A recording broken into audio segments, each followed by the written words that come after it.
이불 밖은 위험해. 집은 누구에게나 편안하고 안전한 공간이죠. 하지만 안락한 우리 집이 어쩌면 내 피부를 가장 위협할 만한 공간이 될 수 있다는 것 알고 계셨나요? 저는 16년간 난치성 피부질환을 연구하고 진료해온 동경한의원 유승선 원장입니다. 오늘은 실내 공기가 우리 아토피 환자분들의 피부에 왜 치명적인지, 그렇다면 어떻게 관리해야 피부에 좋을지까지 모두 알려드리겠습니다. 끝까지 함께 해주세요. 보통 밖은 더럽고 집은 깨끗하다고 생각하시죠? 나갔다 오면 손도 씻고 옷도 갈아입으니까요. 그런데 공기만큼은 집이라고 깨끗하지 않습니다. 오히려 요즘 같은 계절은 반대에 가깝죠. 날이 쌀쌀해지면 창문도 닫게 되고 실내에 머무르는 시간도 늘어납니다. 이때 실내 공기는 매 시간 오염되어 가죠. 공기는 피부 건강과 관련이 깊습니다. 떠다니는 미세먼지, 이산화탄소, 포름알데히드 같은 것들이 피부를 자극하거든요. 제대로 환기를 하지 않으면 이 물질들이 쌓여 피부염증을 일으킵니다.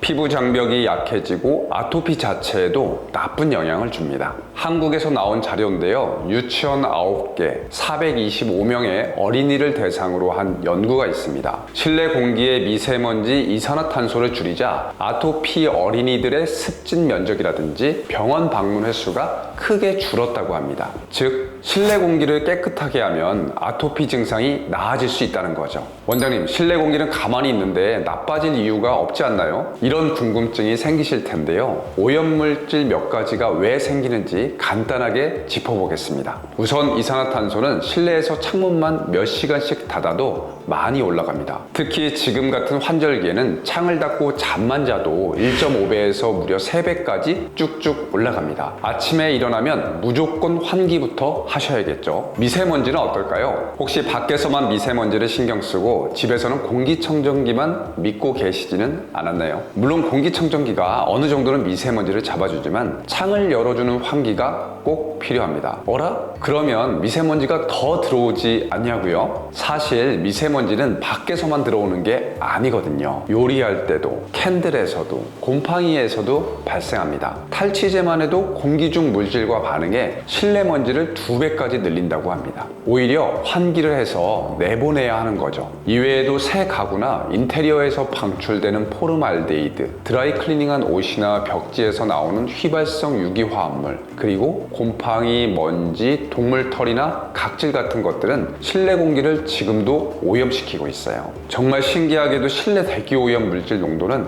야외보다 실내에서 훨씬 높습니다. 보통 2배에서 5배, 심할 때는 10배 이상도 되거든요. 놀랍죠? 보통 밖이 더 공기가 안 좋을 것 같잖아요. 사실은 아니었던 겁니다. 문제는 이 물질들은 피부에 직접 닿으면서 아토피를 직접 악화시킵니다. 그뿐만 아니라 전체 염증 수치를 높여서 몸을 약하게 만들어요. 아토피 자체가 만성염증이기 때문에 여러모로 실내 공기가 중요합니다. 그리고 아토피만 심해질 뿐만 아니라 집중력이나 생산성도 떨어뜨립니다. 대기질은 암, 치매, 천식, 심혈관 질환, 호흡기 질환 발생 위험과도 관련이 있습니다. 요리할 때 생기는 매연은 무려 1급 발암물질이기도 하죠. 실내 공기 중요하다는 건 알겠으니 이제 어떻게 해야 할까 궁금하시죠? 미국 환경보호청에서는 3가지를 제시합니다. 자, 하나씩 알려드릴게요. 첫 번째는 환기입니다. 하루 3번, 최소 10분 마풍이 불게 앞뒤 창문을 개방해 주세요. 실외 미세먼지가 나쁠 때는 어떻게 해야 할까요? 이럴 때도 창문을 열어야 합니다. 안에서도 계속 오염이 되고 있고 어차피 문을 닫는다고 나쁜 공기가 안 들어오는 것도 아니거든요.